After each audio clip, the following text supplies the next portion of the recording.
And welcome to the Holy Babble podcast with me, Alec, and lovely Paulina. Yes, it is lovely to be here today. And we are delighted to be giving you the first ever episode here tonight. So you are very lucky. Very lucky. You are. So before we go any further, much of this podcast is because we as young people in the Catholic Church, this is a Catholic podcast, we should probably explain that. We're just going to babble rather, about Catholic-y stuff, and we're going to talk about our experience of the Catholic Church, some of the mistakes we've made, some of the things we found that are right, some of the things we found that are wrong, just some of our opinions as well. There's not going to be any hard dogma or theology or anything heavy. Neither of us are theologians or philosophers or anything crazy. Actually, I don't have a single qualification in anything to do with Me either. or theology. So if you are up for very light-hearted, uneducated discussion about faith, especially about Catholic Church, you're in a good place. But if you're looking for like some professional knowledge, there are so much better resources out there. So go Indeed. check them out. But if you have some time and you want to explore the faith from more, I would say, relaxed perspective, Yeah. join us. Come on, we're gonna have a good time. Do it. I think if you're looking to sort of develop your faith and understand a little bit more, then hopefully some of our experiences will help. Maybe they won't, but either way, what are you going to lose? What are you going to lose? So yeah. So I think before we go any further, should we tell them about ourselves? Yes. Oh, do you really want to know? So Paulina, tell me about yourself. Where are you from? Hello, my name is Paulina. I am from Poland. I am very proud to be Polish, from a lovely You can't see motherland it, of Poland. but she's dancing. Yes, I'm doing my Polish dance, and I am 23 years old. Yeah, I've been living in UK for 4.5 years now. I came here for university. I studied music business. I graduated last September, this year, and I've been working in care recently, which was unexpected career path for me. And I've been Catholic all my life. I came from a very religious family. I've been raised going to church and like practicing faith. But then I have a little breakdown in the middle of my uni life, as you do. And I came back to church 2 years ago, and I've been having the greatest time ever since. So that's in very short. Spot on. Yeah. Who I No. am. Don't Who are need any you? more than that. Who am I? Yeah. Well, so my name's Alec. I'm born and bred in Britain. Almost my whole family back through the ages is British. For my sins. I grew up a Catholic from birth. Was very fortunate in my upbringing. Had a good catechist, all sorts. And then sort of wandered away from my faith when I was at university, but came back. And I'm sitting here today, fighting. I see the pattern going away from faith Oh yeah. university. I wonder why. I think it's something to do with alcohol and just freedom and yeah. It wasn't alcohol in my case. I promise, Mom, it wasn't alcohol. It was just sadness. that yeah. That made it so much. Where do I go from there? Yeah, that made it so much better. Yeah, I'm sorry. I interrupt you. Oh, well, I mean, to be fair, yeah. Anyway, so so we're just two normal people. I work in London. One could say, yeah. Doing normal things. Just work for a charity. We're just normal people. There's nothing. We're not like, I don't know, nuns in disguise or priests in disguise or anything. It's You're normal people. actually working for a Christian charity. Yes. Can you tell a little bit more about that? Oh, you want to know about that? So I work for the St. Vincent de Paul Society, the SVP. Or in some cases, like the SSVP is like confusing. But yeah, we sort of, it's just general alleviation of poverty. But I don't really do any of that. I just do sort of logistics and bit of program help, support. Is it fun? Yeah, and no, it's not too bad. Has its ups and downs, but yeah, like every job, but it's not too bad. It's not too bad. Don't complain. Anyway, okay. So now you know a little bit about us. I've got a question for you, Paulina. All right. So, okay, I'm not Alec now. I'm not Alec. I'm changing. All right. I Who am are you? someone who does not know God, has never been in the Catholic Church, has no idea about anything to do with God. You've got, maybe 2-3 minutes to convince me to come to Mass. Or to mass. well, actually, just Because you've just got 2 minutes to try and convince me to become a Catholic or to try and have some sort of impact on my life. What would you say? What would you say? first of all, I definitely wouldn't invite you to mass, because I feel like It's a good point to make. it's a heavy thing Oh, to boy. take, because it's intense, but at the same time it's very boring. Which- Controversial opinion. Well, I mean, yeah, not boring. It's, yeah. If you don't if you know, don't understand, if you don't what's understand it, going on. it's on Yeah. the surface level. It's just standing and you listen to people talk for an hour, Yeah, listen to well, some readings and stuff. And you can't find the incredible celebration that it is. Yes, although it depends on the church, blah blah blah blah. So definitely, I wouldn't invite you for that. I would It's interesting. invite Very you interesting. to. I'm looking for the right word. Just need, Let me say that in that way. I would invite you to open DMs for God and be like, hit me up, God. Because He often is waiting for you to make a first step and open just a tiny bit door. And the moment you allow Him to kind of like, if you exist, please show yourself. He might, because he might have something to tell you. He usually does, because he is very talkative. I came to realize recently. And so I would definitely invite you to just give him a try. See if he's gonna show himself in your life in any form. And then you have to open yourself to actually say it, which is different side. And I would definitely invite you to some sort of charismatic event, because those are always fun, like some nice worship. Interesting. Yeah, very interesting. And I would just remind you that you are so loved, because He created you and He loves you, because you are the best creation out of all of us. He says that to everybody. But that's true. It's amazing. God has favourites. It doesn't. It We definitely all does. are His favorites. He I am just His tells everybody his favorite. favourite. Yeah, that's it. Yeah. But yeah, that's very difficult. I always find it very difficult how to tell people who are not in any form of church, any form of belief, how to encourage them to explore that reality. How would you do that, Alec? Well, in some ways, it's sort of like something I would never do anyway. I don't think you can ever convert anyone with words. I don't think it's ever about words. It has to be through action. If you want anyone to experience God's love, or you want anyone to experience any sort of conversion, it has to be through some sort of action. So it has to be either their action or your action in some form of love. So I probably would do it in the first place. But if I was going to sort of try and, I was going to try and bring it into perspective, I think it's all about bringing people to the realization. So I wouldn't necessarily say anything to them. I would ask them a question. So I would say, I don't know, do you think you've ever experienced love? Love. Oh, that's interesting. I expect you to say, do you ever experience God? But more people gonna be like, oh, but love. Because people, when people think of God, they think of something far away and in Mhm. the heavens, and they think of something weird, and then they automatically want to run away. But if you say, what about love? Have you ever experienced love? And maybe try and pull out a story. I mean, have you got a story? But love of God, or just Just love love in in general? general. Love Something from that's other not- people. Yeah, from other people. Yeah, my family give me a lot of love in my childhood and now. So why do they love you? I don't know. But that's exactly it. That's exactly it. So there's nothing in us anywhere telling us that we have to love. There's nothing in us anywhere telling that we have to be good people. We know right from wrong, not because someone's told us, because there's something inside us that knows right from wrong. It's not been put there. We've not been taught that by a film or from school.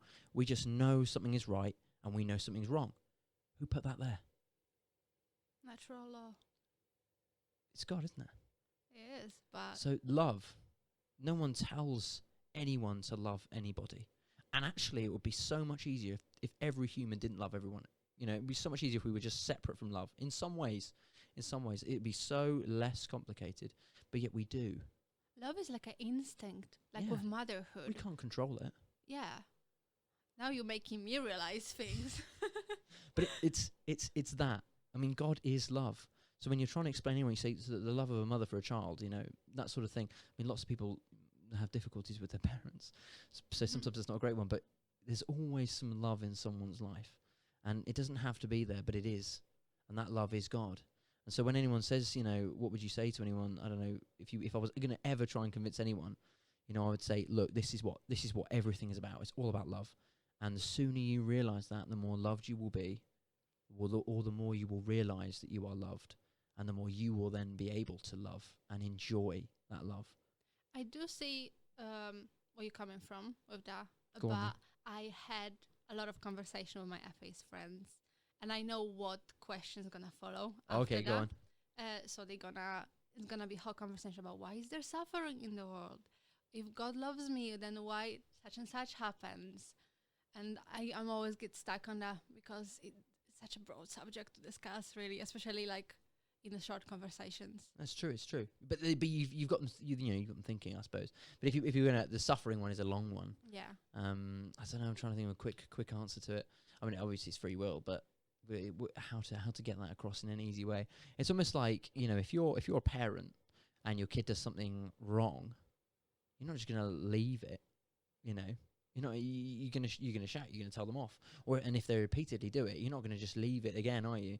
You're gonna let them see the consequence of their actions, because then they're gonna understand why they shouldn't do it. So it's almost as though God is letting us see the consequences of our actions and the consequences of our sin. But what about suffering that it's not our fault? Like it's not a consequence is of it not? our. Is it not our fault? I'm talking about people being born disabled, because that always comes up. Children dying, wars that people didn't cause, like innocent people that suffer from wars. It's difficult because people always pull out those extreme examples when you're trying to look. It's true. God wants to come up to you in your life in this moment, and they're gonna pull out the examples from but why there and there, such and such. Yeah, why that. Yeah, and it's difficult because, and for me, it just only proves that we have this amazing sense of just that we want good for other people, no matter how irrelevant they are for our lives. Like, why do you care for the life of this people who are suffering if they have nothing to do with you? Why suddenly are you caring about it? Because you have this sense of justice in you, and who put that in there? That's it. Yeah, as I say, it's that, how do we know right from wrong? Yeah. Who taught us that? How did the first saint know to become a saint? How did the apostles know what to do? All this stuff. How about all the prophets from before that know right from wrong? Moses and everything. I suppose they're sort of bad examples, really. But how does anyone know what to do, what's right? Yeah. No matter what culture and place, we always seems to have the same kind of moral compass, and we also all seems to have this yearning to find something beyond our world. We always ask questions about why are we here and what comes next, what's after death, blah, blah, blah. And you see that in every culture ever since the beginning of civilization. Every culture all cultures that were so disconnected. Like you had Asian cultures in South America, which were in no way connected with European and Asian cultures like Greeks and Romans and all of that. But they all seem to have the same kind of structure of seeking something or somebody who is greater than humanity, that created us, and they always seem to give it make it a person and worship it because they feel grateful for gift of being alive. And that always amazed me because I didn't major as history as my major in high school. So we've been talking about different cultures and different in different places, and they all had the same kind of structure of forming religion and forming their lives around a religion. And they were very similar because they were trying to find those gods and goddess of connected with nature, because they saw nature as this big force that they cannot control. So they were worshipping trees and rivers and It's true. But this always comes up to this idea of something gave me life and something is providing for me, therefore I need to give thanks to it to kind of make peace with it, and like so I'm in favor. And it's a repeating pattern for every civilization. I've never heard, maybe I'm uneducated, maybe I wasn't the best history student, but I don't know any culture that would be without any form of religion. I suppose in a way, when you're atheist, it's almost a form of religion, isn't it? Choosing to believe in nothing. Yeah. It's almost. You could argue that, yeah. You could almost say that, couldn't you? Yeah. Well, I mean, so. But I feel like atheism is fairly new because of what I just said. Like every country, every kingdom always had some form of religion. I feel like atheism on such a scale as now, like people like so like intensely believe that they don't believe in anything. I think it's like quite a new idea.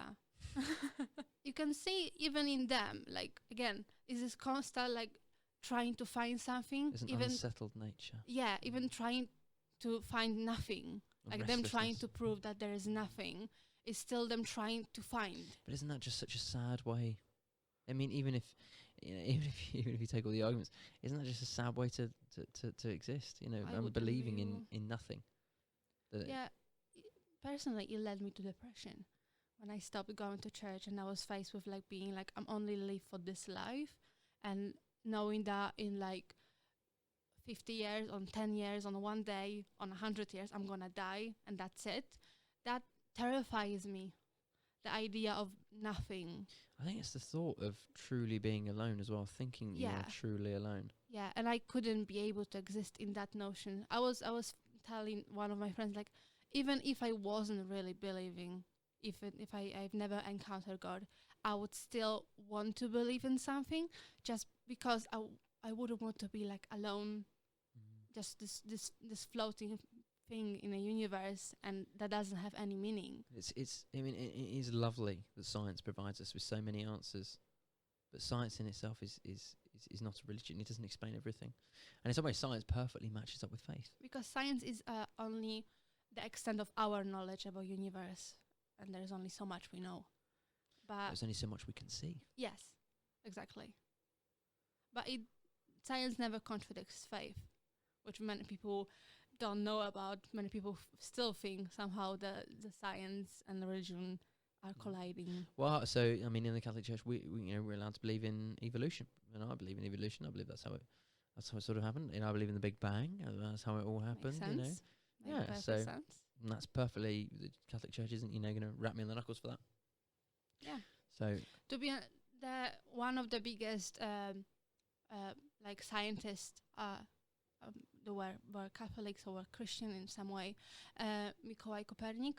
I don't know how you say that in English. Copernicus. He was supposed to be a priest. There was a bit dodgy history behind him, but he was very deeply Catholic. So it's this drive to understand God's creation that drives people to science, to explore science, and to try to understand. But then trying to understand science without God, you will only ever get so far. Yeah. It's almost like bashing your head against a brick wall. Because it's the whole thing with Big Bang. Who started Big Bang? Somebody had to snap the fingers and made it. Like, you cannot have something from nothing. But it's almost, well, that is the exact argument. That's such an argument for God's, eternal presence, is the fact that nothing, there has to be something with no beginning. So say we're here, we were created by our parents, they were created by their parents, so on, so on, so on, so on, so on, so on, and so on, until you get to the Big Bang, And so everything has been created, everything has a beginning, very clearly has a beginning, and everything will have an end. However, there has to be one thing which is outside of time, which has no beginning, because otherwise, what started everything else that does have a beginning? And that one thing which was never created has to be God. It's like the theory, not the theory, it was in some mythology, some legends, I don't know which country was it from, about the turtles. That the earth is flat, and it's the big turtle that is holding it on his back, and the turtle is standing on the top of another turtle who's standing on the top of another turtle, lovely. And it's the turtles all the way down.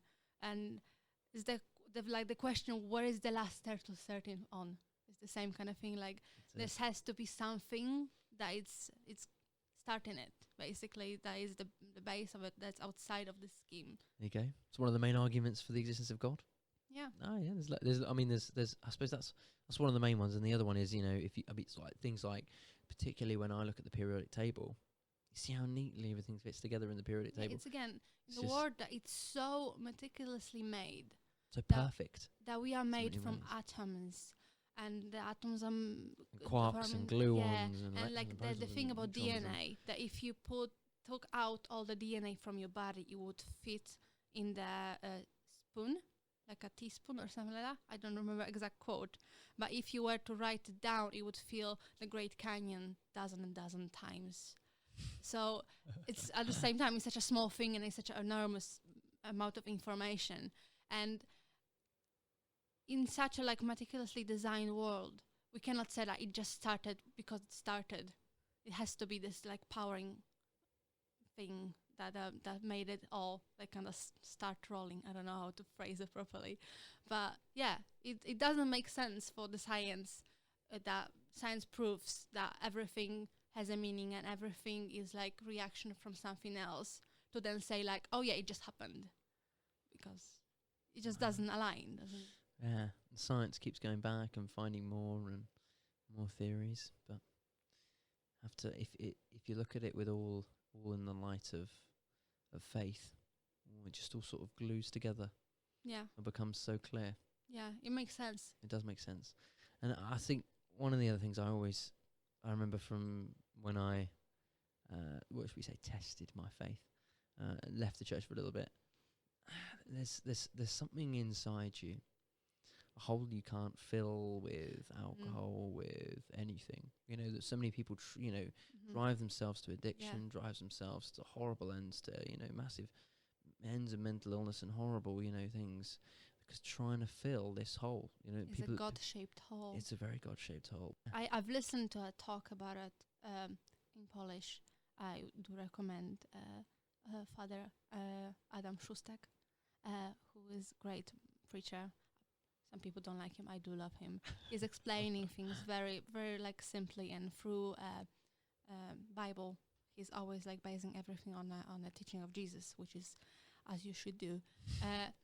And he was talking about this great hole inside our souls that it can only be filled by God. And whenever we try to fill it with something else, with some kind of thing of even with other people, with love from other people, it only satisfies at the very beginning. And then it starts like, it tries to fill in the whole hole. I mean, and it's never enough, because this hole is infinite, because God is infinite.